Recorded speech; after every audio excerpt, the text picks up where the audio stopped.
So sorry, I had forgotten to hit the record button, and I think I'll just go back to where we started. I said today we want to look at something called control structures, and control structures are basically instructions that allow us to control the flow of a program. That is how the program executes. And we said there are four in total, though the first one, which is how the program is written to execute from top to bottom, will not be classified as a control structure because that's how the program is designed to execute. Otherwise, we are going to discuss the other three. And I said out of the three that we have, the first control structure in programming is called selection, and selection allows us to execute code based on some Boolean condition. And I said that additionally, when it comes to selection, there are three implementations of selection control structure. And I'll start with the if control structure. So what I'm doing here is I'm assigning some variable, some value to a variable, and checking if that variable is greater than or equal to 18 years. Where if a user say is 18 years, then they are eligible for using our website. So this is how that statement would look like. So I'll put an if statement, then I'll put my condition inside the bracket. Then if this condition returns true, then this particular code segment is going to be executed, right? So that's where we were prior to starting this particular class. So I was going ahead to execute it and see if it works. So I'll say control structures of PHP. And if I run that, you can see I am now eligible. Now, what would happen if I am less than 18? So let's say if this person was 17 years old, what would happen?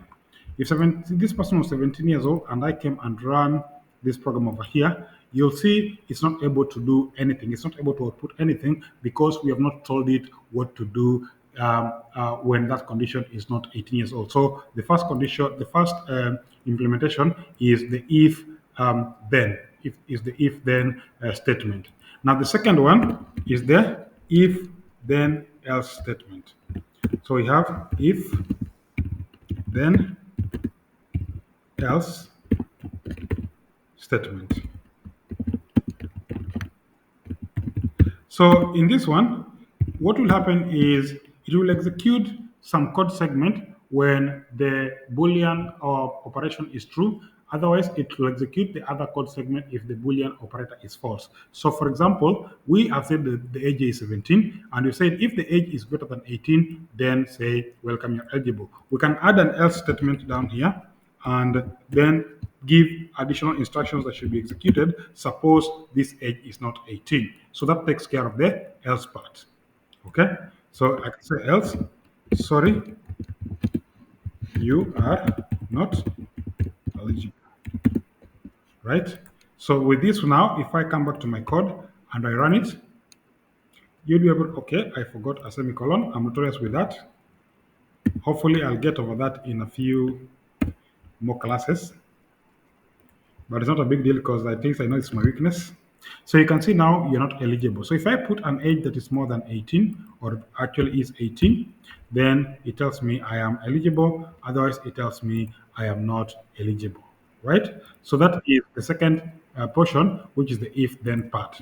Then the third one is what we call the nested ifs, or if then else if then else if statement.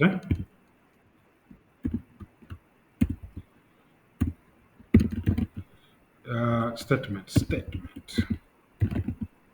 So we have the if then else if statement. So we'll check if you are above 18, then we tell you you're eligible. Then we can go ahead and check if you are above 16, then we can tell you you can see us in a few years' time. Otherwise, we'll tell you you're not eligible, right? So it is 18 and above eligible. 16, see us in a few years' time. And then, of course, less than 16, then we'll tell you simply you are not eligible, right? So what I will do here is I would add an else if, then I'll put my condition over there, like that. Then I'll go ahead and put now my else. So here I'll simply say else if age is greater than or equal to, if that age is is greater than or equal to 16, then I'll simply say echo, sorry, put it here as echo, uh, kindly see us in 2 years. Okay? So if you are above 18, you are eligible. If you are just above 16 or you're 16 years, then see us in a few years. Otherwise, we'll tell you uh, in a year or two.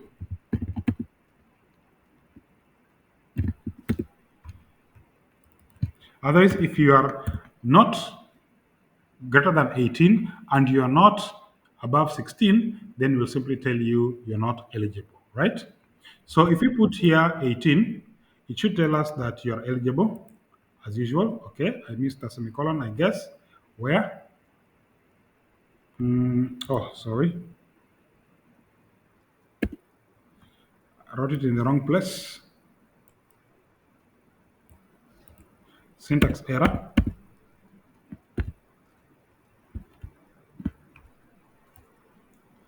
That doesn't matter. That can be on it. It's online, but I like having them like that. So I think that should be okay. Yeah, so 18, you are eligible. Then if I say now that you are 17 or 16, you should see us in a year or two. As you can see us in a year or two. Otherwise, if you're less than 16, maybe say you're 14, I'll simply tell you you're not eligible. All right. So these are the three implementations of the if statement, if then else statement, or if then else if statement. And these else ifs can be as many as possible. Okay. Then the other thing we might need to know about ifs is that we can also implement what we call nested ifs.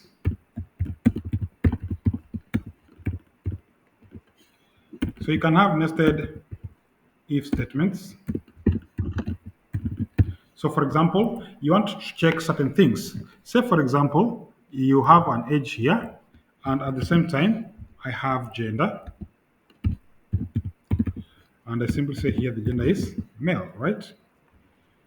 So what I will do is I can check if you are so the conditions here are 18 years, I mean 16 years, 16 years and male, or 18 years and female. So if you're 16 years and you're male, you're eligible. Otherwise, if you are 18 years and female, you're also eligible. If you're less than 18 years and you're female, then you're not eligible. You get the condition. So how we do that is this. We can do it in two ways. You can say if um, age is greater than or equal to 16, then I can use an and here. Say gender is equals to male. This should be the other way around. Here I'm supposed to say you're eligible, right? So I'll simply say echo, welcome to the portal. Now, otherwise, if you're not, this is 16.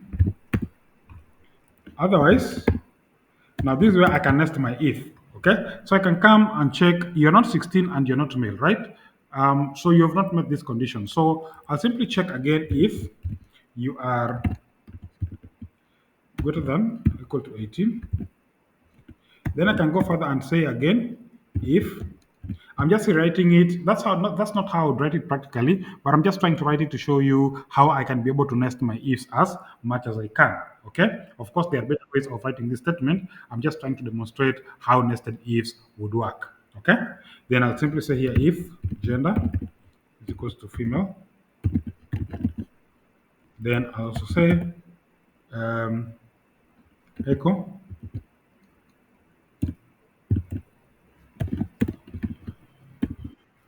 Echo. I'll say, welcome, Your Highness. Impressed. Something like that. Okay, so I'll put that and I'll close that. Otherwise, I'll simply say,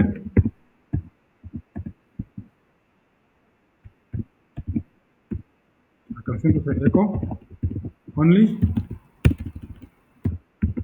ladies 18 years and above are eligible. Otherwise, here I can, well, so if you are not 16, above 16, and you are not male, then we simply come and check if you are 18 and you're female. So if you are less than 18, then we simply tell you you're not allowed and stuff like that. Okay. So I'm just trying to show that I have this if on the outside, then I have this nested if, then I have this other nested if. And this nested if has its own else down here. I hope you are getting the flow. Yes. So if I run this test, it's 14 and the male. I'll simply say only ladies 18 and above are eligible because I've said you are 14 and you're female. So if I said you are 18 here and you are male, then probably this should return welcome in another because you've met these two conditions. Otherwise, if you are less than 18 and you're female, then I'll also be able to tell you the exact other statement. So if I say here you're female and probably say 14, I'll probably give you the exact same thing. So only ladies 18 years and above are eligible. Okay. So that is an example of how you would nest your ifs. Okay. If I want to try this nicely, I would have checked if you are male or female here. Then I give other condition if either of them are not matched at the top here. Excellent. So we have looked at if selection statement and we have looked at four of them. Okay. So we have if then, we have if, we have if then else, we have if then else if, then we have nested ifs. So let's look at the second category of control structures, which is not second category, but the next implementation of selection, which is switch, the switch statement.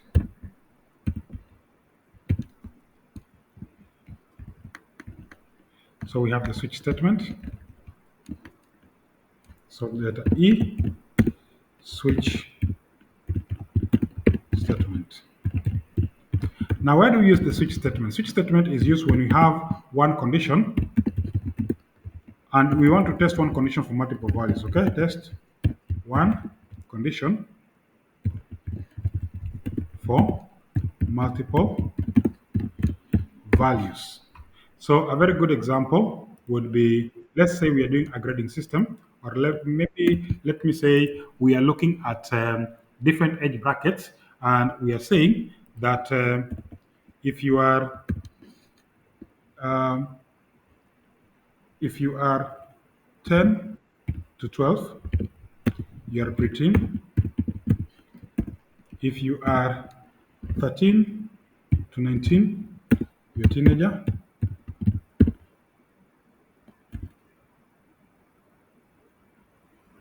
Well, or maybe I don't want to have these brackets because I want to check for values. Let me talk about towns. So if you're from, say, the distance, so if distance, rather, let's use age. If you are, if you are trying to look for an example that would only yield one value, um, um, Yeah, let's talk about say the temperature. So above above less than 13, or let me say 13 is cold, 18 is warm, and maybe say 24 is normal,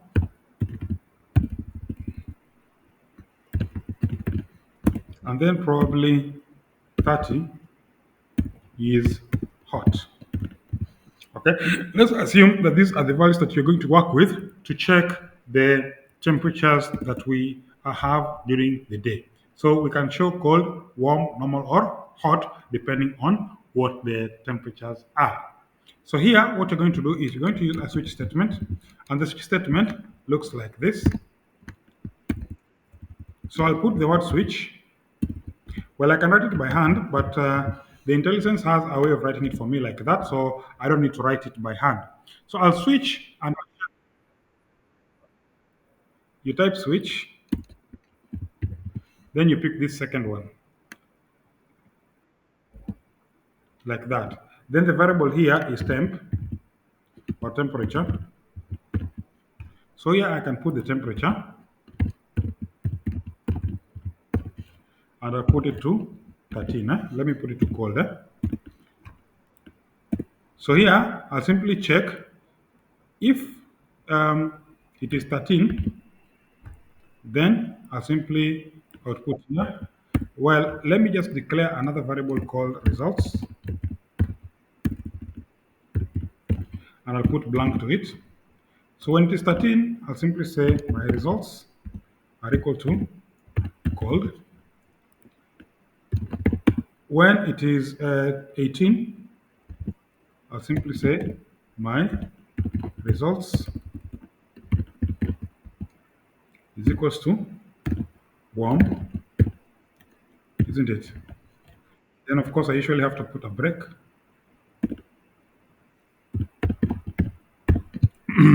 You have to put a semicolon after every statement in PHP. That's very important. Then when it is 24, I'll simply say result is normal.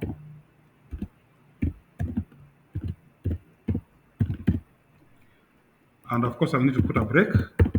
We'll talk about break later on. Then when it is 30, I'll say it is hot.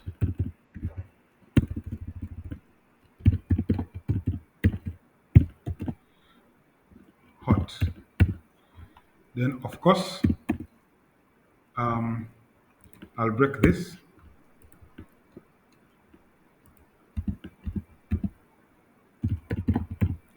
Now in any other condition, I'll put a default value. Then I'll put the value here. So I can simply say here um, results equals not allowed. So it means that you've put a value that is actually not allowed. So you can see it is switch, then I put my condition, then I check for values. Is it 13? Is it 18? Is it 24? Is it 30? If it is not either of this, then this code segment down here will execute. Okay? Yes? Yes, there's a semicolon here.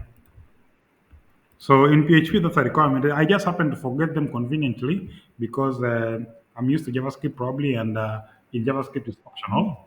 So it's CSS and the rest of the crew. Okay.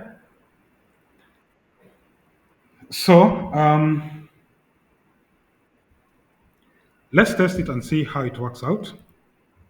So I run that. Well, I have an error on line number 41. Don't know what that is. Let me just check it. So line number 41. Yeah, there's a semicolon I missed. And I've also not for outputted my value, so I simply should have put here echo. I simply say here the temperature is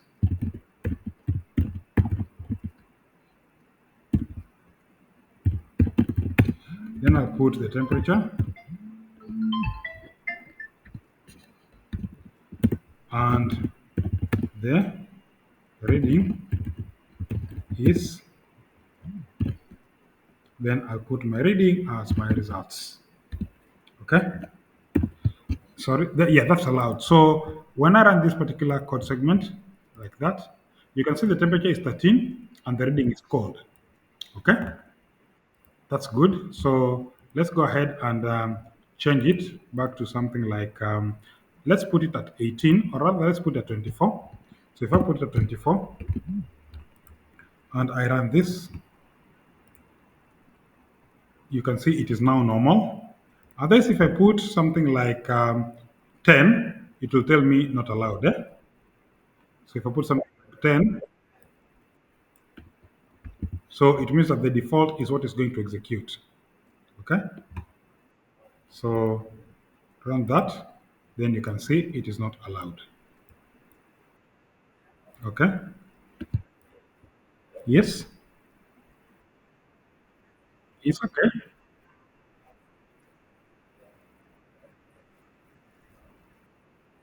Mm-hmm.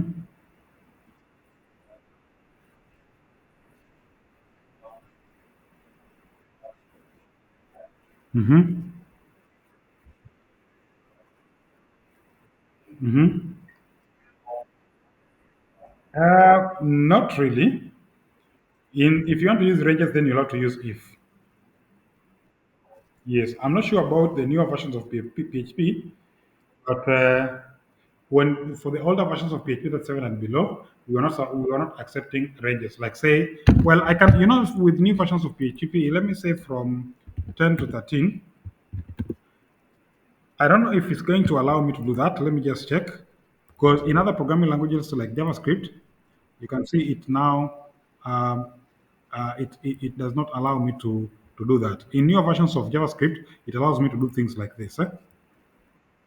But for this one, it only checks for multiple conditions based on one variable.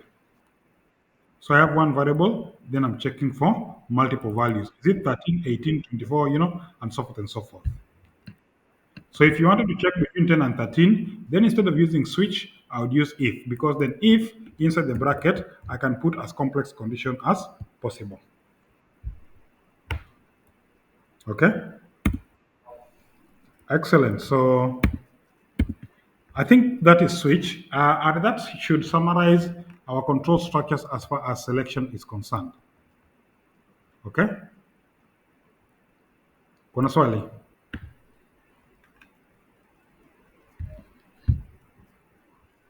Kuna swali?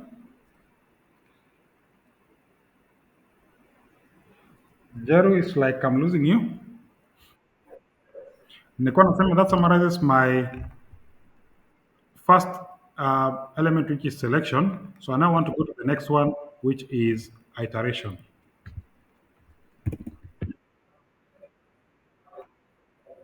These are the 5 years. These are the five that implement selection. We have if then, else if then, else if. Actually, I should have started with if, then, else if. Yeah. Then we have nested if, and of course now the switch statement, which I've just described down here. So that is selection. It will execute this code inside here based on the selection. Is it 13? Is it 18? Is it 24? Is it 30? If it's not there, then it executes this particular code section. That's why we said it controls the flow of a program. If I don't have all these values, only this portion of the program is going to execute. Okay. So let's now look at the second one, which is iteration or repetition.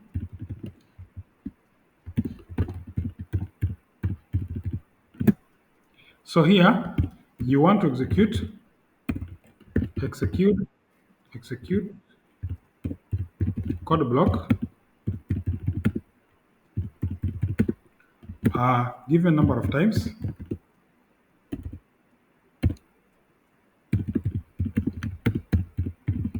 or until a condition is met. Okay.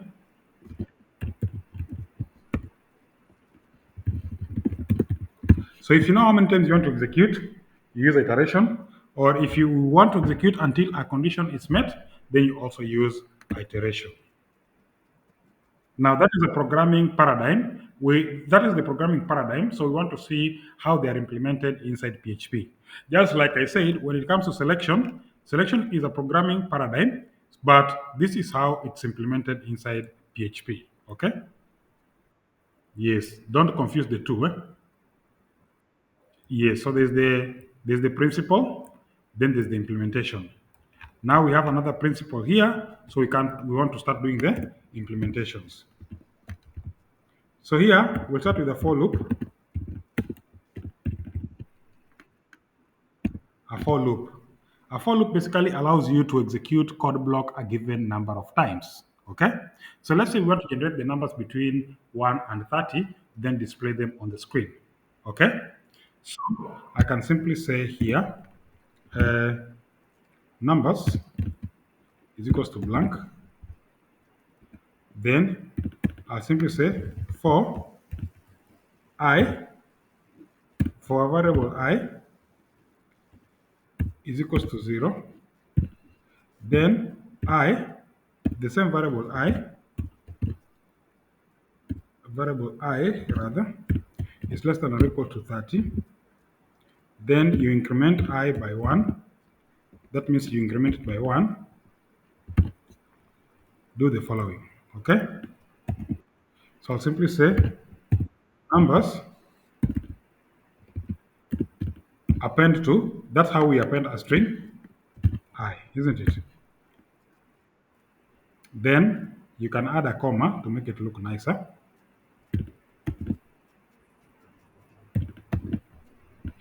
like that. Okay? So I'm saying whatever numbers is, add the current value of I. Actually, I should be starting at 1, not 0, because our numbers 1 to 30, isn't it? So I have 1, comma 2, comma 3, all the way up to 30. Okay? Then once I'm done, I can simply say echo. The numbers are, then I'll put numbers like that. I'll close this. So of course I can mask this. So numbers is blank. Then starting from 1 to 30, incrementing by 1, then assign add that variable to this variable over here with a comma. So it will take 1, comma 2, comma 3, comma 4, comma 5, and it goes all the way until it reaches 30. Okay? So that's a for loop. Let's see if it works. Oh, sorry. So you can see it has actually worked. So 1, 2, 3, 4, 5, 6, 7, up to 30. Yes?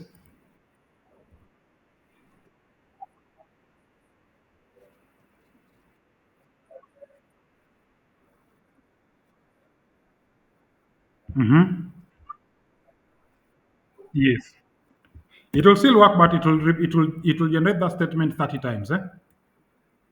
So here, now if I did that, it will say 1, 1, 2, 1, 2, 3, 1, 2, 3, 4, all the way to 30. So what I could do here is just add a new line so that now it will, now if I put it that way, it will now output 1, 1, 2, 1, 2, 3, 1, 2, 3, 4, 1, 2, 3, 4, 5, 1, 2, 3, 4, 5, 6, and repeat the cycle until it reaches 30. Yeah? So you can see. Now I don't know why it's not putting a new line. This is strange.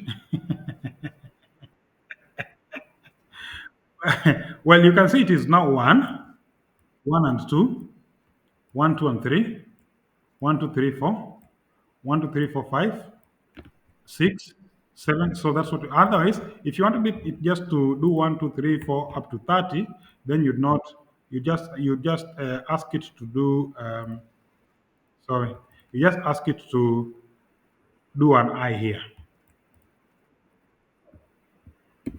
You ask it to do an I here. Okay. So this one will not be necessary. So I can just do that, then put that with a comma. And well, I was hoping it will put a new line. I don't know why this version is not putting a new line, but you can see now it's put 1, 2, 3 all the way to 30. So again, it depends on your logic. If you want to echo inside here, that's okay. But usually I like executing, storing the values in a variable, then working with the variable after I have exited the loop. But nonetheless, every other logic would still just work fine. So that is a for loop. Eh? Then we have a while loop. So that's number one. Number two, we have we have a while loop.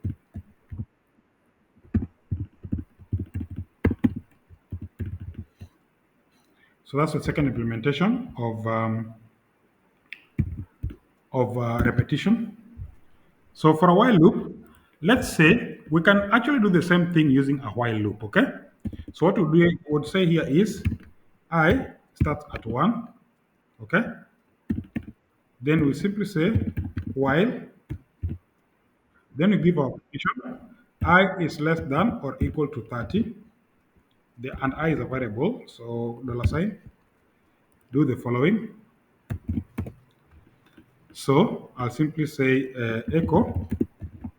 Let me say the number, which is I, and put a comma. Then I'll try to put a new line, which is not working. I don't know why. Like that. So if I mask this one out, the only thing I need to do is to control the value of I here. Otherwise, this will become an endless loop. Okay? So I'll say I increment. Otherwise, if I don't increment I, it will never reach 30 because it will always be 1. Okay? So when I increment, it will be 1. It goes inside the loop, it becomes 2. Check if 2 is less than or equal to 30. If 2 is less than or equal to 30, it goes, increment goes to 3, and repeat the same cycle until I is greater than or equal to 30. While I is less than, so long as I is less than 30, then it will allow me to do the same. So let's see that. Well, you might not see the difference, but let me make it 40 because 30 is not, or even 20, because 30 you might not be able to tell whether it executed or not. So you can see it actually does it. Okay? So that's the second one, which is a while loop. Then you have a third one, which is do while.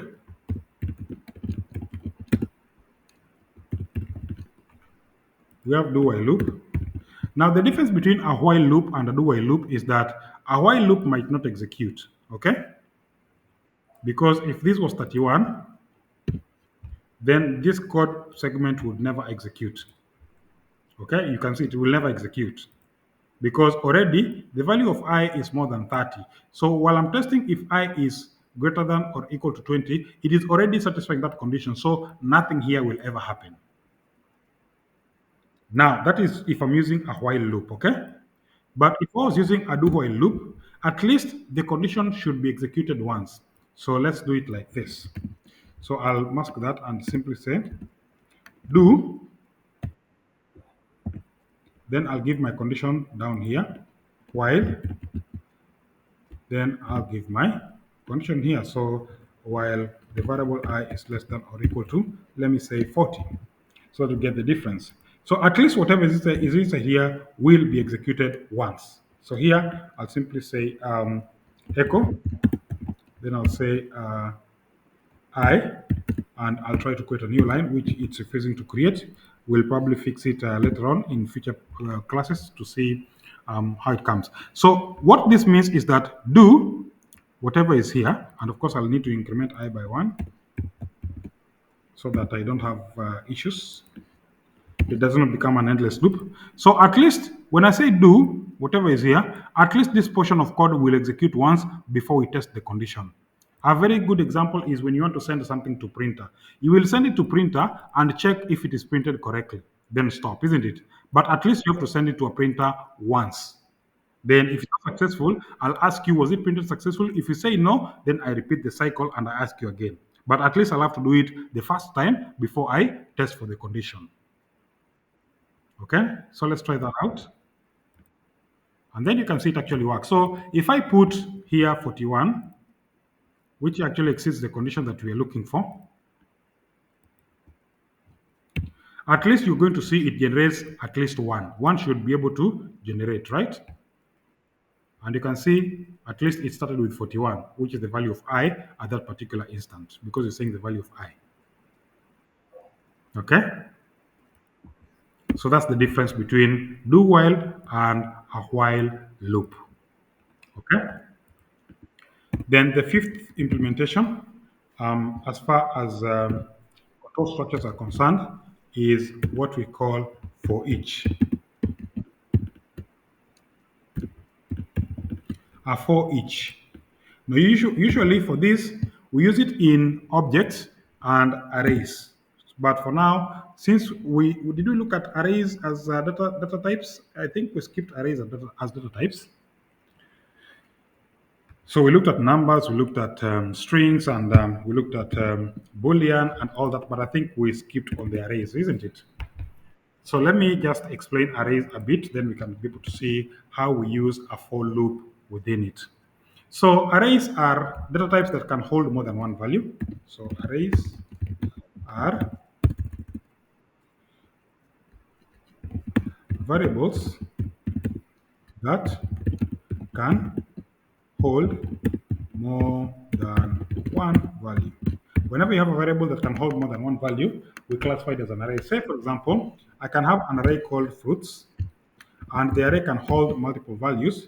So, for example, I can have an array, a variable called mangoes, another array called fruit, another array called apples, isn't it? And carrots, and so forth and so forth. Okay, but because all these are fruits, I can still be able to store them in a single variable called fruits. And within the fruits, I can give it now an array. So it's defined with a square bracket like that. Of course, you can define the word here array. Then you enclose them in a normal bracket. But I like using the square brackets. It's much easier and more elegant if you ask me. Okay. So here I can say I have mangoes. I have apples. I have oranges. And I have maybe peas. And I can go on, right?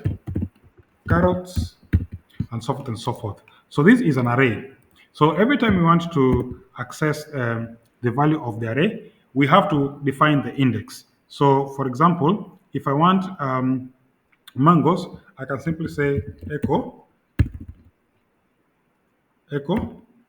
then I say fruits, then I give the index that I want to access, which is 0. Okay? So that should give me um, my mangoes. Okay? So if I wanted, say, this is element 0, element 1, element 2. If I want element 2, it should probably give me oranges, and I can go on and on. So that's how you access the values of the elements inside an array. So this is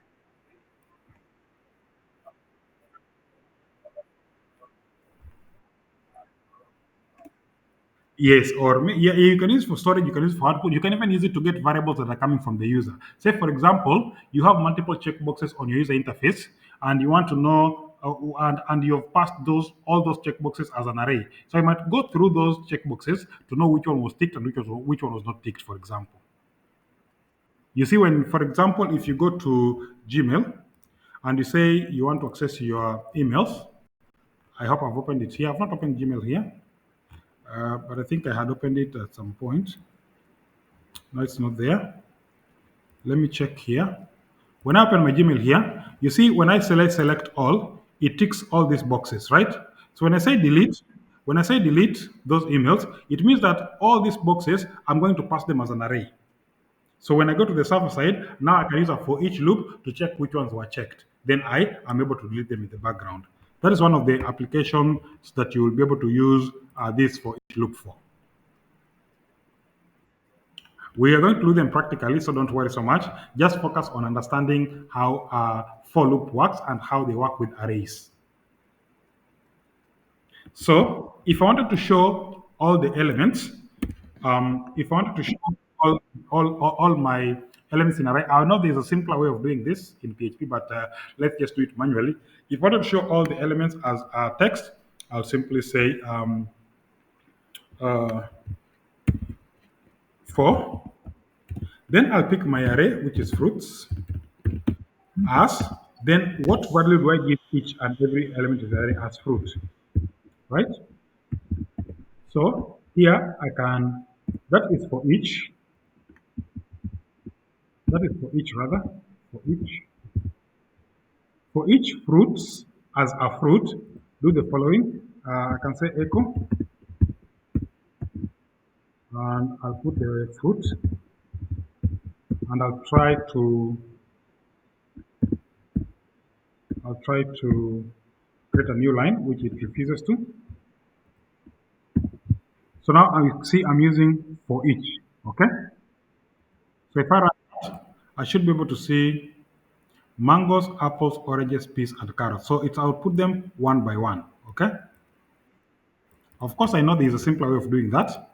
I instead of doing all this, I would have just said, but that's not the point. I would just say printer fruits,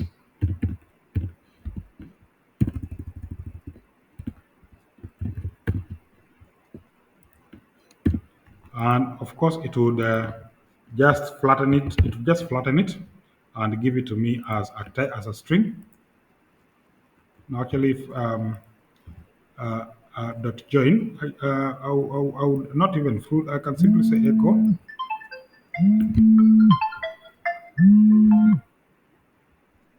Yes, Nicholas. Yes. Kidogo stima imepotea. Okay. It's just like tano something ndio network irudi. Okay, sawa. Kidogo. Okay. Okay, I think let me hold on for you, Njeru. As your power is restoring, then we can be able to look at this and finalize this particular portion.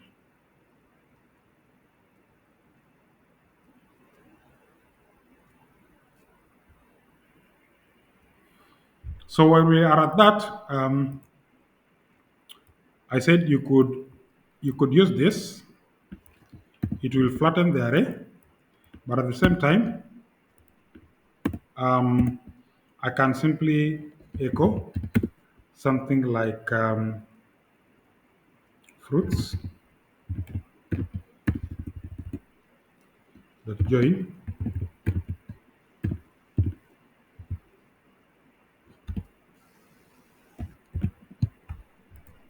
So that should be able to also just flatten it up.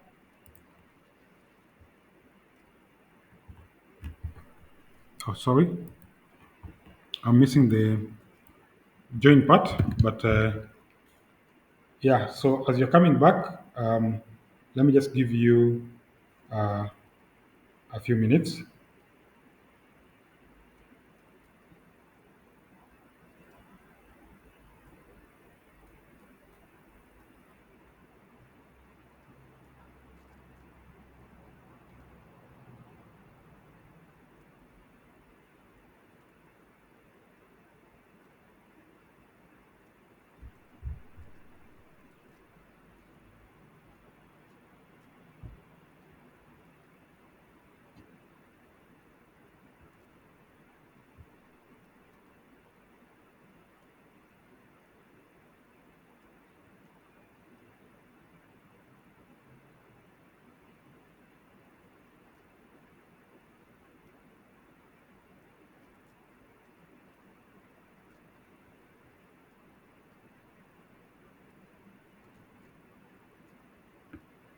Jero, are you back?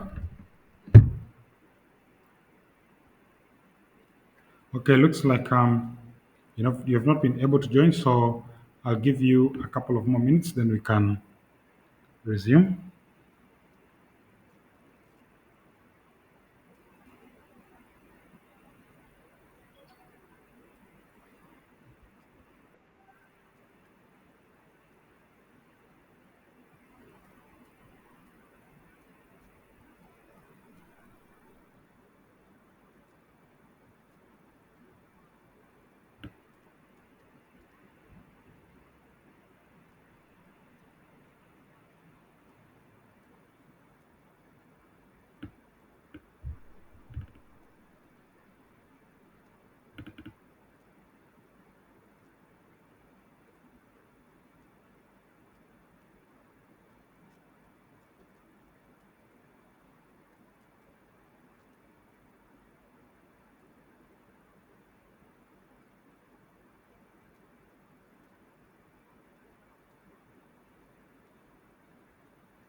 Okay, Njero, I think you're not back yet, but let me just. Oh, I think I can hear you. You're back, eh? Nicholas?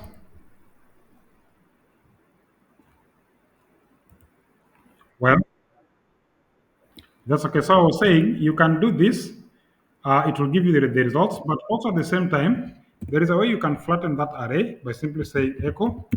Then I simply say flatten, which is a function, and I give the array to flatten, which in this particular case is my fruit. So that will be able to give you the exact same results. So, I mean, if I'm working with just a normal one dimension array and I want to flatten it, this will still be able to give me the value. So I can mask this and run that. Um, oh, okay. Well, I don't know why this is not supported because it should actually support it. We have flatten and we have join. So let me look at this. So PHP join is from PHP 4 going forward. Actually, it's implode. Eh? Join is an alias of implode. So when I say implode, so I just need to give it the array and the separator to use, which will return a string.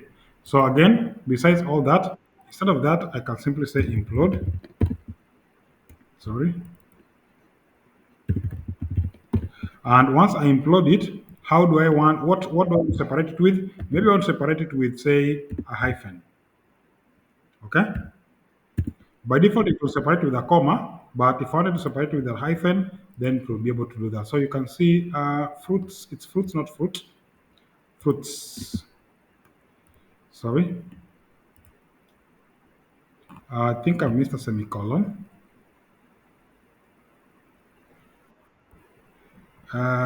Fruits is an array.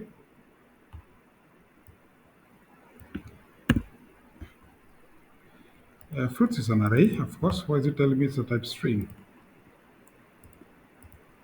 Do I have fruits is an array over there? Yeah, you can see so it gives me mangoes, apples, carrots, and so forth and so forth. Okay? So you can use implode, but we have just decided to write it this way so that now we are able to loop through one by one. The logic here is once we are doing this, we can do much more work inside here. Maybe we can save the values in a database. We can be uploading a file to the file system if the records are files, you know. So besides just flattening it, we can be able to do so much operations inside here. That's the reason why we do that, okay? But because this is a one dimension array, I could have also just written it like this. For I equals 0, for I equals 0 to I is less than, then I'll take my array which is fruits. I'll count the length. Is it len or length? I don't use a lot of these PHP functions, but I think it's len. Is it len or length? Length, okay, then I'll need to increment I by 1.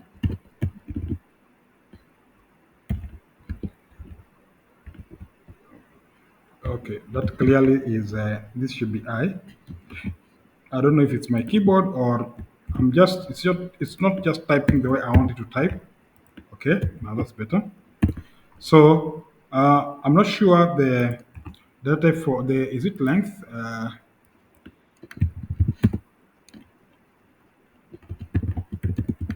Is it len or length? Let me check. It should be count. Actually, it's count. Now that's the problem of dealing with too many programming languages. Sometimes you even get more confused on the actual function name. This should be count. So it will count for you how many items are in that array. Then from here, I can simply echo this.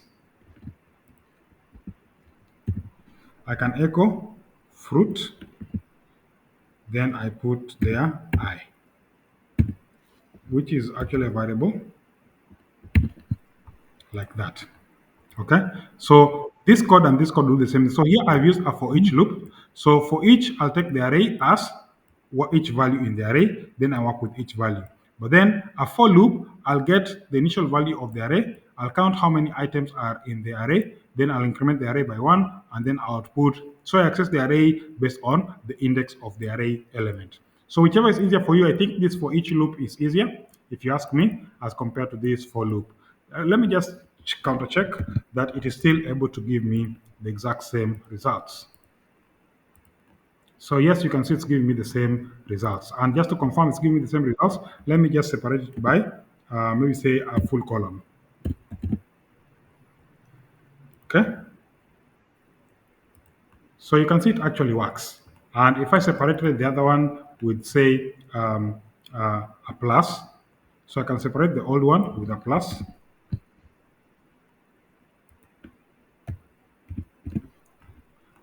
So you'll be able to see that actually it works. So I have the first one with pluses, then I have the new one with semicolons, with full colon rather. So whichever is going to be easy for you, you can still use a for each loop inside arrays, or you can use a for loop inside an array. It will depend on what you're really looking forward to. I know that's quite a mouthful. So I want you to play with these control structures. We are left with one. It's called the control flow, but probably maybe we can look at it on Monday. Then we can now move over to other things. Control flows, yes. That is the break, the continue, and the go to. Yes, to control the flow, yes. It's called a control flow. The third control structure is called a flow control. Yes, so the third one is flow control. So we'll look at that when we resume. So flow control, like that. Actually, I've written in the wrong place. It should be down here. So we'll discuss these next time. That's okay. At least you have something to think about. You can look into those ones, then we can be able to see how to go about it. That's good. Uh, okay.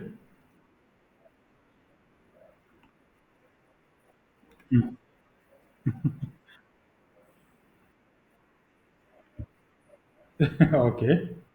It's called flow control. So we'll see how break, how actually we have seen how break works when we looked at the case. We have used break over here, but I know you don't understand how it works. But I'll break it down how break works, how continue works, and how go to works with relevant examples, of course. But of course, we have used it here once, though we just didn't know that. We just imagined that it was a syntax issue, but actually there's something very specific that it's doing. So when you look at the flow control, then you'll understand why we have to put these breaks every time we're done with executing our conditions. Okay, so you have a lovely evening. I will post this video, then we'll make sure the rest have it. Okay, you too.